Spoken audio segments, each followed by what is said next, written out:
Like کریں، subscribe کیجیے، bell icon کو دبائیں تاکہ ہماری ویڈیو سب سے پہلے آپ کے پاس پہنچ سکے۔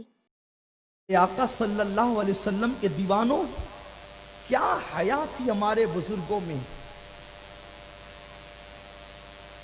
کہ وہ محفلوں میں لمبے پیر کرنا بھی بے حیائی سمجھتے تھے، اور آج کل تو لوگ مسجدوں میں بھی لمبے پیر پھیلا دیتے ہیں۔ بلکہ لمبے پیر کیا، اب تو لوگوں نے مسجدوں کو گھر ہی بنا لیا، اس میں کھا رہے ہیں، پکا رہے ہیں، سو رہے ہیں، اور نام دین کا، دین کی تبلیغ کا۔ مسجد کھانے پکانے کے لیے نہیں، مسجد پیر لمبے کر کے سونے کے لیے نہیں، اعتکاف کی حالت میں بطور مجبوری معتکف کو سونے کی اجازت ہے، لیکن وہ بھی کیسے، پیر نہ پھیلے۔ یہ حال، یہ تعظیم مسجد کی۔ حضرت سلطان ابراہیم ابن ادھم ایک مرتبہ مسجد میں بیٹھے بیٹھے پیر لمبے کر دیے، آواز آئی ابراہیم۔ بادشاہوں کے درباروں کا یہی ادب ہے، حیا آئی، پیر سمیٹے، پوری زندگی پیر نہیں پھیلا۔ آپ کے پیر اس وقت تو پھیلے جب آپ کو جنازے میں کفن پہنایا گیا تو آپ کے پیر لمبے کر دیے۔ غور فرمائیں، یہ حیا تھی۔ آج دین ہم سمجھ نہیں پا رہے، اصل دین ہم سمجھ نہیں پا رہے ہیں۔ صحابہ کرام اللہ سے اس بات پر بھی حیا کرتے تھے کہ وہ مسجد کے اندر کسی مسلمان سے اتنا پوچھ لے کہ تیرا کاروبار کیسا ہے، اتنا بھی نہیں پوچھنا پسند کرتے تھے کہ تیرا کاروبار کیسا ہے۔ وہ سوچتے تھے کہ یہ بھی دنیا کی بات ہے، اگر ہم یہ بات مسجد میں کریں گے تو یہ بھی بے حیائی ہوگی، لیکن کیا کریں، دین کھیل بن گیا، دین کو لوگوں نے تماشا بنا دیا۔ آئیے دین سیکھیے، مذہب سیکھیے، دین کی باتیں سیکھیے، اصل دین کی طرف آئیے، دین کے مغز کی طرف آئیے، اولیاء اللہ کی تعلیمات کی طرف آئیے، مصطفیٰ جان رحمت کے فرامین کی طرف آئیے۔ دنیا تمہیں بے حیائی کی طرف لے جانا چاہتی ہے۔ ہاں اب تو صابن پر بھی گندی تصویریں، لوگ اس کو بھی دیکھ رہے ہیں، چلتے چلتے پوسٹر، کوئی نہیں دیکھ رہا ہے، اللہ تو دیکھ رہا ہے۔ ارے سب سے حیا کرنے والوں، اپنے اللہ سے بھی تو حیا کرو، کوئی دیکھے نہ دیکھے۔ لوگ بہت باحیا ہوتے ہیں، تو جو اپنے جیسا انسان اگر دیکھ رہا ہے تو ہم اس کے ادب میں، اس کی حیا میں گناہ نہیں کرتے، لیکن ہر وقت اللہ ہمیں دیکھ رہا ہے، پھر ہم گناہ کیوں کرتے؟ سب سے حیا، خدا سے بے حیائی۔ کانوں میں ہیڈ فون لگا کر غزل سن رہے ہیں، عورتوں کی آواز بھی، عورت کی آواز بھی عورت ہے۔ آج کل ہمارے شہر میں لوگ مشاعرہ کرتے ہیں، تو مشاعرے کو کامیاب کرنے کے لیے شاعرات کا لانا ضروری، ایسا لوگ سمجھتے ہیں۔ شاعرات آئے گی، مشاعرے کامیاب ہوں گے، اور پھر وہ شاعرات آتی ہے میک اپ کر کے، اور اسٹیج پہ پھر تالیاں بجتی ہے، سیٹیاں بجتی ہے، اور لوگ کہتے ہیں مشاعرہ کامیاب ہو گیا۔ مشاعرہ کہاں کامیاب ہوا، وہ تو جہنم کا ایندھن بن گیا۔ مشاعرے میں عورتوں سے غزلیں سننے والوں، دیکھو صحابہ کی حیا کا عالم کیا تھا۔ ایک دن ام المومنین اما جان عائشہ صدیقہ قرآن کی تلاوت کر رہی، گھر میں قرآن پڑھ رہی ہے۔ ایک تو مومنوں کی ماں، کسی کے بیٹے 2 ہوتے ہیں، 10 ہوتے ہیں، 20 ہوتے ہیں، 50 ہوتے ہیں، 100 ہوتے ہیں، یہ وہ ماں ہے جس کے کروڑوں بیٹے ہیں، یہ وہ ماں ہے جس کے کروڑوں بیٹے ہیں۔ اور ہر ماں کا انداز یہ ہے کہ جو ماں کا بیٹا ہوگا اس سے عمر میں کم ہوگا، لیکن یہ وہ ماں ہے کہ کم عمر والے بھی اس کے بیٹے، زیادہ عمر والے بھی اس کے بیٹے۔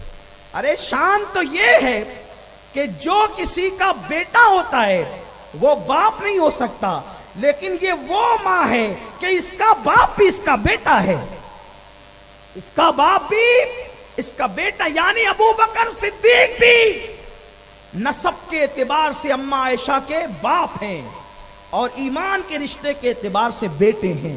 اسی لیے کسی نے کہا ہے اور بڑے مزے میں کہا ہے کہ پہلے بیٹی پھر بنی ماں، پیاری ام المومنین.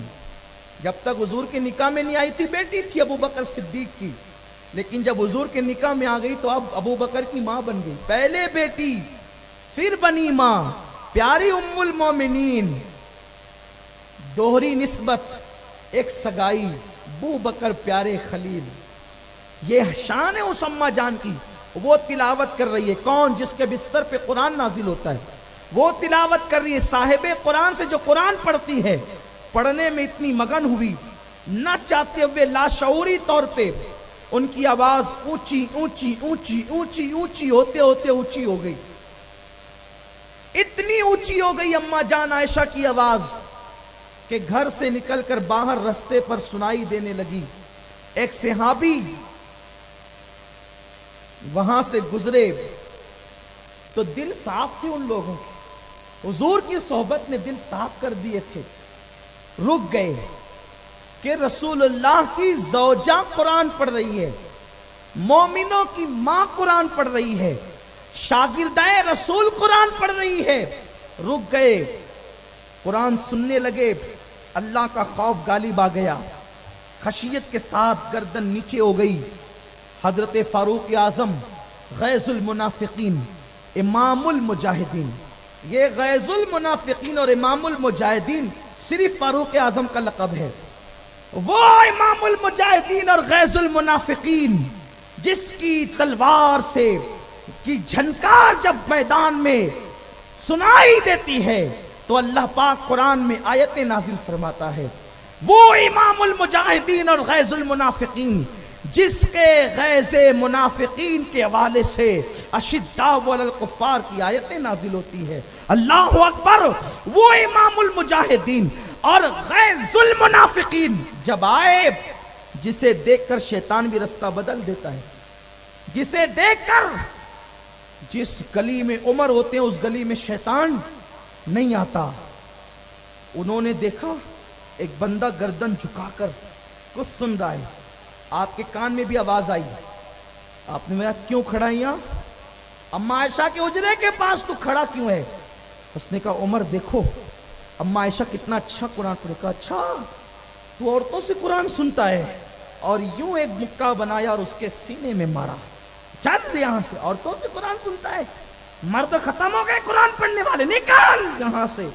قرآن سننے والے صحابی، قرآن پڑھنے والی اماں جان فاروق اعظم نے مار دیا. انہوں نے سینہ سنبھالا، پہنچے حضور کی بارگاہ میں. حضور عمر نے مار دیا. آقا نے فرمایا کیوں مارا؟ اتنے میں فاروق اعظم آ گئے. حضور اس کو کہیے یہ عورتوں سے قرآن سننے لگا ہے، اماں جان عائشہ سے. سرکار نے فرمایا آئندہ نہ سننا.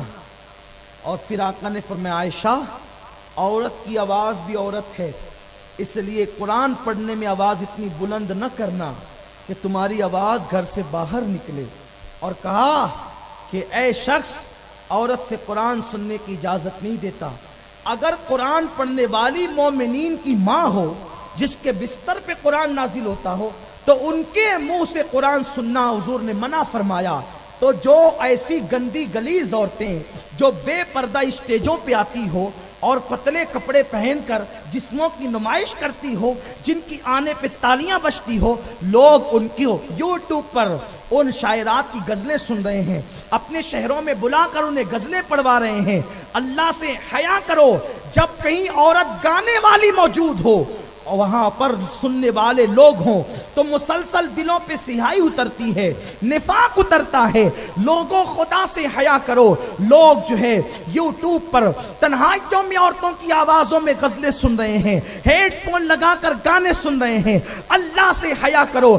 جب قوم میں اس طریقے کی بے حیائی عام ہو جاتی ہے تو پھر اللہ کا عذاب نازل ہوتا ہے، خدا کا غضب نازل ہوتا ہے. میرے پیارے آقا علیہ السلام کے پیارے دیوانوں، اس وقت دنیا میں جو کچھ حالات ہے وہ سب اپنی اعمال کا کیا دھرا ہے. اللہ تمہیں کیا کرے گا عذاب دے کر؟ اگر تم اللہ کے شکر گزار بندے بن جاؤ، تم اللہ کی بارگاہ میں توبہ کرو. خدا کے لیے اے میری قوم کے جوانوں، بے حیائی کے کاموں سے بچو. کمنٹ شیئر ضرور کریے.